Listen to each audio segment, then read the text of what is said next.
안녕하세요. 오늘은 많은 분들이 궁금해하는 경매 대출에 대해서 좀 정리를 해보는 시간을 가질 텐데 사실 물어보시는 대부분 거의 다 되잖아요. 사실 안 되는 대출은 없어요. 보통 후보자분들이 은행권 대출만 알아보기 때문에 안 되는 게 대부분인 거지, 그 이하에도 돈 빌려주는 데가 상당히 많이 있거든요. 대출도 인프라가 필요해. 그쵸. 용도에 따라서 상황에 따라서 대출 상품을 바꿔가면서 움직여야 되는데 내가 국민은행만 보고 있어. 그럼 거의 안 나오죠. 일반 투자, 공인중개사를 통해서 계약하는 그런 투자, 그리고 경매 투자랑 좀 비교를 해보자면, 일반 투자는 내가 아무리 북치고 장구치고 해도 대출이 보통은 70% 이상 받기가 되게 어려워요. 특례보금자리론 이런 걸 가야 뭐 좀 더 나오지, 특수상품도 또 조건들이 많잖아요. 소득도 보고 뭐 여러 가지를 따지는데 그게 맥시멈이 80이란 말이에요. 근데 경매 대출은 물건을 잘 받으면 90%까지도 해줘요. 20%가 별거 아닌 것 같아도 3천만 원 투자금인 상황에서는 이 10% 때문에 할 수 있는 물건과 아닌 물건이 엄청 크게 달라지거든요. 예를 들어서 내가 3천만 원이 있어. 경매로 보면 사실 2억까지 볼 수 있거든요. 감정가 2억 이하짜리를 볼 수 있어요. 내가 일반 투자라면 1억 이하를 봐야 돼요. 엄청나게 차이가 나는 거죠. 1억 이하는 잘 없잖아요, 물건들이. 소액으로 경매 투자를 할 수 있는 이유는 대출이 잘 나오기 때문이고, 대출이 왜 잘 나오냐, 얘네가 경매라서 그냥 대출을 많이 해주는 게 아닙니다. 시세보다 싸게 사기 때문이에요. 그 물건의 담보 가치는 정해져 있어요. 2억짜리입니다. 이 2억짜리를 우리가 2억에 사지 않죠, 경매로. 2억짜리를 뭐 우리가 1억 6천 이렇게 받죠. 4천만 원 싸게 샀는데 얘 담보 가치는 2억이기 때문에 이거에 70%를 하면 1억 4천이죠. 그럼 우리 얼마에 샀어? 1억 6천이죠. 그럼 2천만 원으로 살 수 있는 거예요. 공인중개사를 끼고 사면 2억에 살 거 아니에요. 뭐 싸게 사도 1억 9천? 1억 6천밖에 대출이 안 나오는데 내가 1억 9천 2억에 사면 투자금이 2배 더 들잖아요. 그런 원리라고 보시면 돼요. 여기서 포인트는 경매로 싸게 사는 게 포인트입니다. 싸게 사야 내가 시세 차익도 먹지만 대출도 더 잘 나와요. 그래서 제가 누차 말씀드린 게, 경쟁률이 낮은 거를 보셔야 되는 게, 싸게 사놔야지 투자금도 적게 들어가면서도 돈도 많이 벌어요. 그래야 수익률이 극대화되는 겁니다. 효과가 두 개가 있는 거예요. 매도 차익도 크지만 레버리지도 더 일으킬 수 있기 때문에 투자금이 적게 들어가죠. 그러니까 수익률이 거의 뭐 2배, 3배 느낌으로 훨씬 더 크게 발휘가 돼요. 소액으로 내가 투자를 하고 싶다면 경매를 무조건 추천드리는 이유입니다. 내가 소액으로 투자하려고 수도권 일반 투자로 알아보면 내 돈이 그냥 묶여야 돼요. 묶여도 좋은 걸 못 사. 그리고 그걸 사놓으면 다음 투자가 안 돼. 또 돈을 모아요. 근데 경매는 어떻게 되죠? 대출도 잘 나와서 내가 소액으로 좋은 물건을 살 수도 있지만 단기로 팔았을 때 또 회수가 더 큰 돈이 되기도 하고, 전세 세팅을 하면 이 돈이 대부분 회수가 돼요. 우리 수강생들 보통 빌라 이런 거 입찰해보세요 하면 보통 비싸게 사봐야 전세가 수준이거든요. 세팅하고 나면 돈이 또 들어와. 그럼 또 투자하고 또 투자하고, 투자해서 그걸 갖고 가는 게 아니라 또 단기 매도를 해? 그러면은 또 다시 1주택자 되고 1억 이상 할 수 있고 뭐 이런 식으로 되니까 반복성이 유지가 돼야 되거든요, 투자라는 건. 일반 투자는 사놓고 기다려야 돼. 2년 동안 기도해야 돼. 경매는 2년 동안 내가 몇십 채를 할 수도 있어요. 정말 이제 신뢰가 높은 그런 은행권에서 대출을 받고 싶다 하면 좋은 물건을 사실 받아야 돼요. 확실한 물건만 대출을 해주거든요. 금융권의 범위를 넓힐수록, 예를 들면 뭐 수협, 농협, 그 아래 P2P 그런 것까지 내가 볼 수 있으면 대출을 정말 극대화할 수 있는 거죠. 80% 받을 걸 90% 받기도 하고, 대신 금리가 좀 높을 수는 있습니다. 또는 빨간 글씨들이 있는 거, 대항력 있는 임차인, 위반 건축물 이런 것도 막 대출을 해주기도 해요. 많은 분들이 이제 그런 빨간 글씨가 있으면 대출이 아예 안 된다고 생각을 하시는데, 대출을 해주는 은행들이 있습니다. 대출을 좋은 걸 받고 싶다면 안전한 물건을 하시고, 대출을 많이 받고 싶다면 싸게 받으면 됩니다. 감정가가 있고 낙찰가가 있죠. 그 갭이 크면 클수록 대출은 더 잘 나와요. 싸게 받는 게 포인트입니다. 아니 그러면은 쇼츠 찍을 때 10번 유찰돼가지고 네. 1,000만 원에 낙찰이 돼요. 그런 경우는 그런 건 대출 안 나와요. 아니, 은행도 대출을 한번 해줄 때 많이 해줘야 남는 게 있을 거 아니에요. 근데 1,000만 원 해주려고 그 막 서류 꾸미고 직원 뭐 출장 가고 인건비가 더 나와요. 5천만 원 이하는 대출이 좀 어려운 걸로 알고 있어요. 당연히 그런 특수 권리들은 논외로 제가 말씀을 드린 거예요. 극단적으로 뭐 2천만 원에 낙찰 받는 건 그런 거잖아요. 전세 보증금을 인수하고 사는 거. 그거 생각하면 돼. 우리가 갭 투자하면서 그 갭만치 대출이 나오나요? 갭은 우리 돈을 넣어야 돼요. 대출 안 해줘요. 그러면 마지막으로 투자금이 적은데 대출을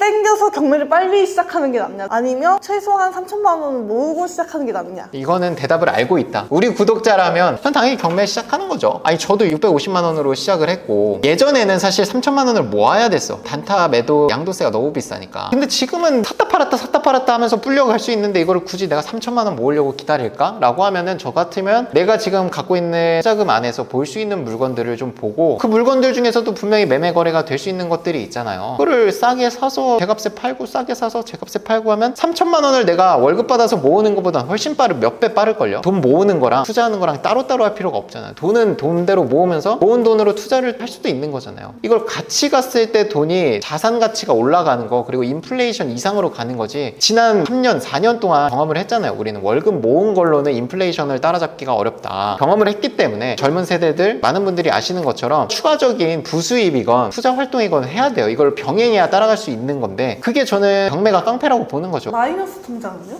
예전에 마이너스 통장을 뚫어놓으면 담보대출이 안 나왔거든요. DSR 때문에. 근데 사업자 대출이 뚫리면서 이제는 마이너스 통장이 활용해도 담보대출이 나와요. 사업자 대출을 활용해서. 그러니까 마이너스 통장을 활용해서도 이제 투자가 된 거죠. 그리고 단타 매도를 하면 되고. 그래서 그 수강생분이 마이너스 통장으로 하신 거구나. 네, 이 사업자 대출이 막혔을 때는 마이너스 통장을 무조건 갚으라고 했었어요. 담보대출이 안 나오니까 이 마이너스 통장 5천만 원 때문에 2억 5천만 원 대출 받을 수 있는 담보대출도 안 나와요. 그런 상황이었지만 지금은 가계대출이 아니라 사업자 쪽으로 뺄 수 있기 때문에 이 5천만 원을 유지하면서 그럼 내가 이걸 잠깐 빼다 쓸 수 있잖아요. 그리고 담보대출은 DSR 한도가 꽉 차 있을 테니 사업자 대출로 빼서 대출을 일으키는 거죠. 물론 이 사업자 대출도 제약사항이 있습니다. 신탁 대출로 가야 대출이 뭐 풀로 80% 이상이 나오고 그냥 근저당으로 하면 방빼기라는 걸 해요. 한도가 많이 줄거든요. 신탁 대출을 쓰실 거면 거의 이제 단타 매도를 하셔야 돼요. 전세 대출할 때 세입자분이 또 문제가 되거든요. 보통 안 해요. 은행 가서 상담이 힘들죠. 은행 직원들도 잘 몰라. 이거는 투자하는 사람들이나 아니면 우리랑 거래하는 대출 실장님들이 제일 잘 알지 은행 직원들은 그 지점에서 취급하는 대출만 취급하기 때문에 특히 경매 대출은 잘 모릅니다. 저한테 오십시오. 저도 사실 많이 물어봐요. 실장님한테 많이 물어보고 저희 강의 때는 이제 초청을 하잖아요. 모든 분들이 1대1로 상담할 수 있는 시간을 드리거든요. 강의를 한번 들으시면 여러분들이 걱정한 뭐 세금, 매매사업자, 대출, 투자 방법, 물건 찾는 방법, 권리 분석 상담까지 한 번에 끝낼 수 있으니까 사실 강의료 이상으로 듣고 나면 싼데 신청하기까지가 어려운 거지. 그거를 제가 유튜브 영상으로 계속 이런 걸 한다라고 이제 저도 어필을 하는 거고 구독자님들이나 저희 수강생들 성과가 중요해요. 영상도 중요하지만 성과가 있어야 신청을 하시니까 돈 번 성과를 또 계속 알려드리겠습니다.